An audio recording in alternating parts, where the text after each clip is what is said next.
Rabiul Awal ni bulan apa tuan-tuan? Bulan kelahiran Nabi sallallahu alaihi wasallam dan bulan kewafatan Nabi sallallahu alaihi wasallam. Bila Nabi beranak betul-betul? Bila? Tidak ada yang muktamad. Popular kata 12 Rabiul Awal. Tapi di kalangan pengkaji sirah dan juga ahli falak, mereka kira balik, mereka ghostan balik, nak cari actual date, bila betul-betul Nabi beranak ni, bila betul-betul. Kebanyakan kata 9 Rabiul Awal. Kebanyakan berdasarkan kepada kajian mereka yang bersungguh-sungguh. Mereka ghostan balik, mereka ambil kira ni segala ilmu falak ni, ghostan balik. Dia nak pergi 9 tu lebih tepat. Baik, bila wafat Nabi? Sebahagian besar pengkaji kata 12 Rabiul Awal. 12 Rabiul Awal. Dan sebahagian kata 13, ada kata 19 Rabiul Awal. Tapi 12 itu ramai yang kata kewafatan Nabi 12 Rabiul Awal. Okey. Jadi macam mana ni? Kita sambut 12 Rabiul Awal ni, seronok Nabi beranak mai ke seronok Nabi wafat? Ada orang pergi kuisian macam tu. Kita dengar naik semua. Baik, jawapan dia apa dia tuan-tuan? Tarikh tak penting. Yang penting apa yang Nabi bawa. Bukan isu kita nak pergi duk bertengkar tarikh 9, 12, 19. It's not the issue. Isunya apa dia? Apa Nabi bawa tu kita nak bagi hidup dalam masyarakat. Tarikh ni angka aja. Nabi beranak lah bila pun 9 ke, 12 ke, berapa ke, Nabi wafat 12 ke, 9. Itu semua bukan penting pun. Yang pentingnya ialah apa? Hak Nabi bawa amai ni. Quran yang Nabi bawa amai, hadis Nabi yang Nabi pesan tinggal kat kita ni. Hak ni hak kita nak ambil. Baik. Boleh tak boleh kita jadikan Rabiul Awal ni sebagai bulan untuk kita lebih lagi nak ingat kepada Nabi? Boleh. Tak ada masalah. Bersempurnakan kepada bulan kelahiran dan kewafatan Nabi ini, kita lebih lagi nak ingatkan balik diri kita kepada kekasih Allah dan kekasih kita, Nabi Muhammad sallallahu alaihi wasallam.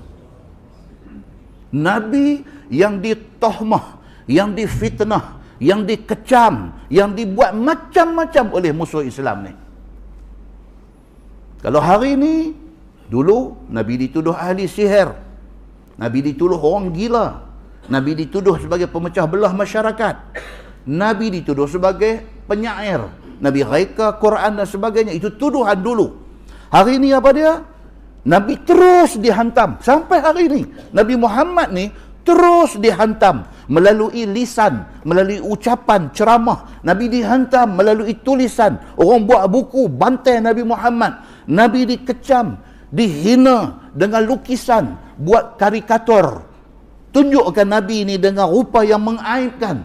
Orang lebih lagi buat filem untuk nak rosakkan Nabi Muhammad sallallahu alaihi wasallam. 1400 tahun dah Nabi tak ada.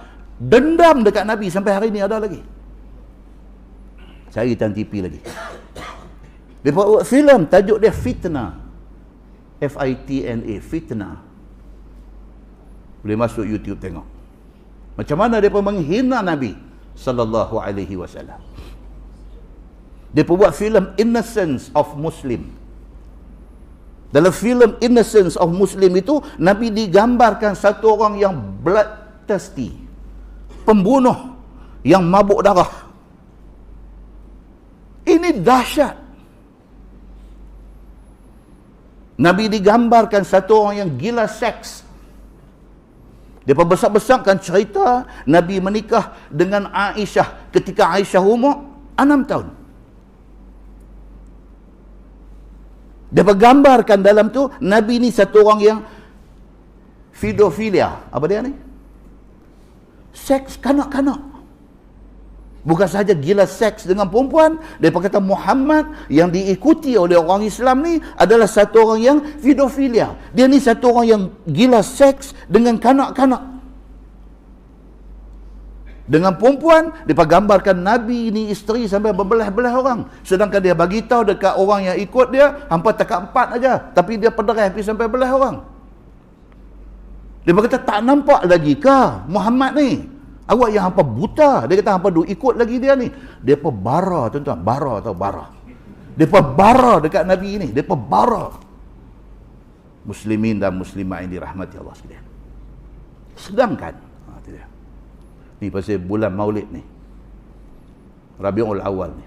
Sedangkan perang Badar, perang Uhud, perang Khandaq, perang Hunain, bukan Islam mula, tetapi Islam di-attack, Islam diserang, Islam mempertahankan diri daripada serangan. Macam mana hampa kata Islam ini mabuk darah?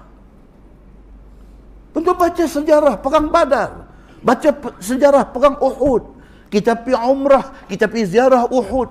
Orang duk terang kat kita ini Jabal Rummah. Di sinilah syuhada dikebumikan. Kejadian perang itu bukan Islam mula, tetapi Islam diserang. Islam mempertahankan diri. Tiba-tiba kita dituduh. Orang Islam dituduh sebagai mabuk darah. Muslimin dan muslimat ini rahmati Allah sekalian. Dia berkata Nabi gila seks. Pasal isteri sampai berbelah-belah orang. Kebanyakan isteri Nabi itu janda. Ada sebahagian menikah dengan Nabi umur dah cukup tua. Kalau satu orang gila seks, dia tak pergi cari orang tua-tua ni. Tapi dituduh, Nabi dituduh, tidak ada orang bangun membela Nabi. Nabi kahwin pula atas perintah Allah. Di sana ada hadis dan ayat Quran yang menceritakan Allah suruh Nabi kahwin. Dan satu benda yang orang terlepas pandang, apa dia? Nabi menikah ni semua ni sebelum turun ayat 3 surah An-Nisa. Allah Subhanahu wa taala suruh fankihu ma taba lakum minan nisa'i mathna wa thulatha wa ruba'. Fa in khiftum alla ta'dilu fawahidah. Turun ayat tu. Menikahlah 2, 3, 4. Tapi kalau hang takut tak boleh berlaku adil, Allah kata satu cukup. Nabi menikah tu semua sebelum turun ayat ni. Muslimin dan muslimat yang dirahmati Allah sekalian.